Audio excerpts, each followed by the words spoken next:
여러분, 안녕하세요. 김대현 박사입니다. 전 영상에 이어, 오늘 이제 드릴 말씀은, 정부가 이제 주택 135만 호를 이제 공급하겠다고 이제 그렇게 이제 발표를 했는데, 여기에 대해서 이제 말씀을 이제 드려볼까 합니다. 앞전 영상에서도 이제 말씀드렸다시피, 모든 정부가 부동산에 대해 가지고 상당히 좀 많이 골머리를 앓았었죠. 주택 공급이든, 어떤 경제가 일단 잘 돌아가야 뭐 집도 사고 주식도 사고 차도 사고 그렇게 소비 활동이 또 이어지지 않겠습니까, 그게.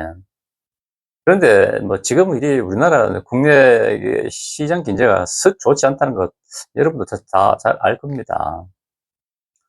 이런 상황에서 이제 이재명 대통령이 이제 처음 취임할 때에 국내 이제 소비 진작을 위해 가지고 약 한 14조 억이라는 큰 돈을 시중으로 이제 민생지원금이라 해 가지고 거의 모든 국민에게 이제 지급을 했었죠.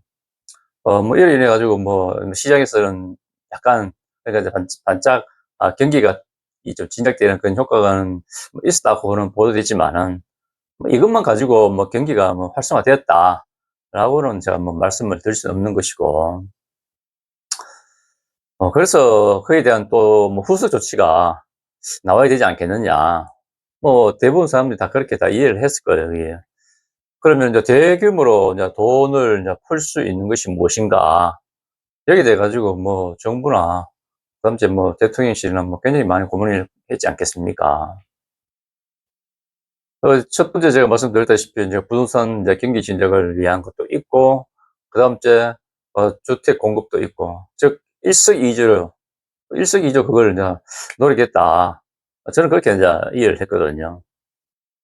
말씀 그대로 이제 부동산 문제도 해결하고 국내 경기도 진작시키고 상당히 좋은 발상 아니겠습니까?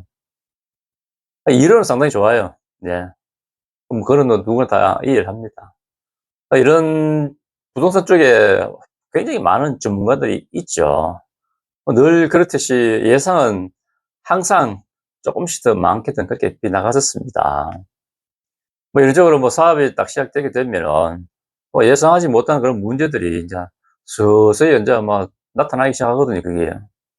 그런데 그러면은 그런 문제를 또 해결하는 데 있어 가지고 시간과 또 경비가 좀 들어가고, 그러다 보면 사업이 또 지체가 되고, 그렇게 하다 보면 또 대통령 임기가 또 끝나버렸거든요, 그게.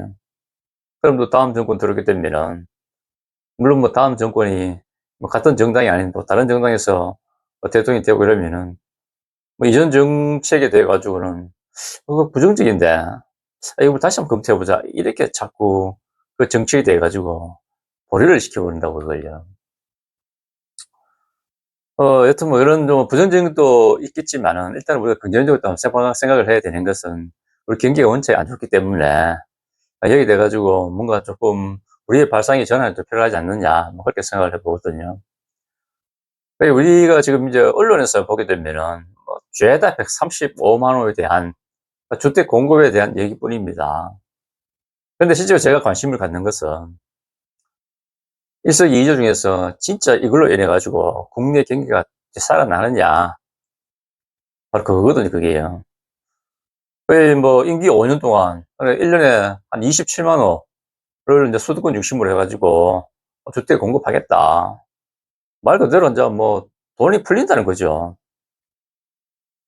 돈이 풀린다고 그렇게 인제 정부에서 대대적으로 공언을 했기 때문에 건설업 주가는 당연히 상승하는 것은 그런 뻔한 얘기인 것인데, 그런데 서민이 주식에 투자할 만큼 여력이 지금 잘 안 되잖아요, 그거는요. 건축이든 건설이든 사람 손이 안 들어가는 데 있습니까? 다 필요하죠. 그럼 여기에는 필히 뭐가 수반되느냐? 당연히 인건비가 들어가겠죠.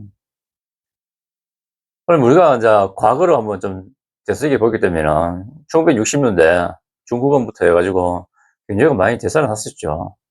그때 돈이 배후로는 거의 안 빠져나갔다고 봐야 되겠죠.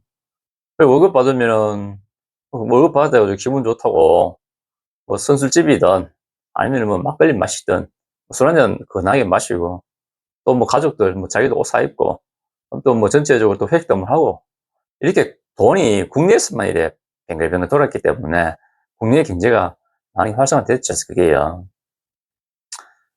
그런데 이제는 전혀 그게 아니라는 거 잘 아시잖아요, 그게요.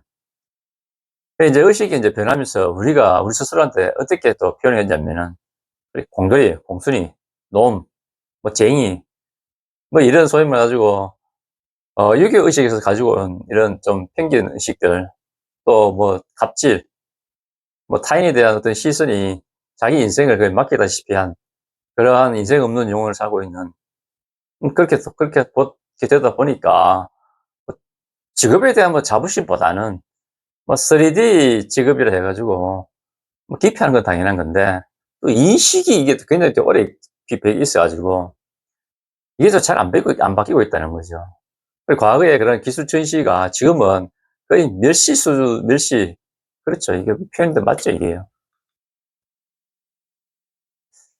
그래서 이런 것이 실질적으로 우리 뭐 사회에 뭐 굉장히 팽배하다 보니까 뭐 건축업이든 뭐 용접을 하시는 분이든 뭐 이런 3D 업종을 끌고 우리 국민이 그 자리를 지금 종사하는 게 아니라 외국 근로자를 지금 이제 받아 가지고 지금 그 업을 지금 이어가고 있지 않습니까? 그리고 또 이런 뭐 하청받은 업체가 임금비를 또 절약하기 위해 가지고 뭐 국내 근로자보다는 오히려 외국 근로자를 더 선호하고 있다는 것. 그런데 외국 근로자가 우리나라에 돈 벌러 왔지 우리나라에서 소비를 하려고 온 건 아니지 않습니까? 그 월급을 받아도 그분들은 자기가 한국에서 생활하는 그 생활비도 굉장히 많이 아끼고 생활하고 있는 상태에서 받은 월급의 나머지 금액은 전부 다 자기 모국으로 이제 송금을 해 버리죠.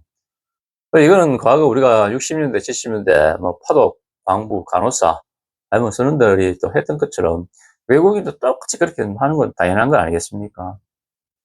몇 년 전부터 뭐 조선업이 뭐 거제도죠. 조선업이 살아났다. 그렇게 뭐 언론에서는 보도를 하고 있는데 그런데 정작 그 보이지 않았던 그 지역 경제는 거의 지금 다 죽어 있거든요, 그게. 이런 보도도 심상찮게 좀 나오는 건 또 사실인데 그런데 우리가 생각하는 것보다는 훨씬 더 심각하다는 겁니다, 그게. 이런 뭐 의식에 솔직히 문제가 되는 것이겠죠, 이게. 그러면 나중에 뭐 135만 채가 자 시장에 또 나왔다 하더라도 제가 생각하기에는 우리 의식이 전환이 되지 않는 이상은 지역 경제가 활성화된다라고도 저는 생각하지 않거든, 그게요. 거의 뭐 일석이조가 뭐 미약하다. 뭐 그렇게 뭐 저는 표현하고 싶습니다. 또 낙수 효과라는 게 또 있죠. 또 위에서 이제 이래 물이 이제 떨어지면 이제 밑으로 이제 쭉쭉쭉 뭐 이렇게 해 가지고 뭐 이론적으로 보게 되면은 경제 전체가 성장한다 라는 그런 의미인데 뭐 바람에서 인제 제가 말씀드렸다시피 국내에 수십만 명 뭐 100만 명 뭐 이상이 되는지 안 되는지 제가 또 찾아봐야 되겠습니다만 하여튼 굉장히 많은 외국 근로자가 국내에 입국해 있는데 하청 업체들은 상대적으로 임금이 낮은 외국 근로자를 선호한다고 제가 말씀드렸잖아요. 그죠? 그럼 이게 '낙수 효과가 이론적으로 이게 먹혀들까?' 하는 그런 또 좀 반문을 좀 해 봅니다. 우리가 뭐 주택 뭐 135만 채를 짓기 위해 가지고 정부에서 그렇죠. 큰 돈을 푸는데 문제는 국내의 경제적 효과가 없다 그러면 이건 정책적으로 거의 뭐 실패했다. 뭐 절반의 성공도 저는 표현하고 싫죠, 그거는. 왜 낙수 효과가 없다 그러면은 그거는 정책적으로 거의 뭐 성공을 거두지 못했다 이렇게 봐도 틀린 말 아닐 겁니다. 뭐 이거는 실질적으로 우리가 더 큰 이익을 보려고 우리 세금으로 해 가지고 더 많은 그 돈을 지금 현재 풀려고 지금 그렇게 계획하고 있는데 그게 외국 근로자한테 더 큰 이익을 안겨준다 그러면은 아까 말씀드렸다시피 뭐 정책은 성공한 건 아니라 봐야 되겠죠, 이게요. 우리 이 사회 쭉 보게 되면은 뭐 40대 이상의 또 일할 수 있는 그런 젊은 실업자가 굉장히 많이 있어요. 뭐 그런 분들도 뭐 또 구제해야 되는 것도 당연한 것이고. 그래서 제가 한번 생각을 해 봤을 때 어차피 뭐 일손 이런 건 전부 다 거의 하청업체들이 다 일 도맡아 하는데 그 근로자를 이제 고용할 때 있어 가지고 저는 이런 데 있어서 '쿼터제를 둬야 되지 않느냐.' 이렇게 생각을 해 봅니다. 한국 근로자가 최우선적으로 최소한 뭐 한 60%까지라도 먼저 채용을 해야 되는 것이고, 물론 나중에 또 조정을 하면 될 수 있겠죠. 나머지는 이제 외국 근로자를 채용해야 되지 않느냐, 뭐 그렇게 생각해 봅니다. 그래야 국내 실업자도 뭐 구제되고 국내 경제도 살리는 진짜 일석이조의 어떤 실질적인 정책의 효과가 나타나지 않겠느냐, 뭐 그렇게 좀 긍정적으로 좀 생각을 해 봤습니다. 뭐 오늘도 좀 내용 좀 길은 것 같습니다. 뭐 정리하겠습니다. 진짜 국내 경기가 많이 어렵습니다. 이 정부가 주택 뭐 135만 호를 뭐 지어놓는다고 하는 것은 진짜 국민을 위한 것이고 하니까, 기왕 그렇게 135만 채 집을 지을 거면은 진짜 일석이조 효과를 냈으면 좋겠습니다. 그래도 결론을 좀 내봐야 되지 않겠습니까? 국내 경기 뭐 경제가 살아나는 것은 결국은 우리의 의지라고 저는 생각합니다.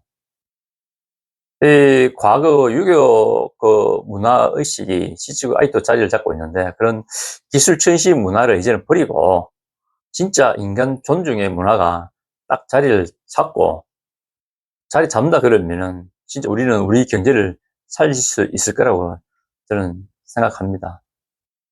이상입니다. 뭐 오늘도 좀 부족하지만은 그래도 뭐 시청해 주셔 가지고 감사합니다. 뭐 다음 또 뵙도록 하겠습니다. 안녕히 계십시오.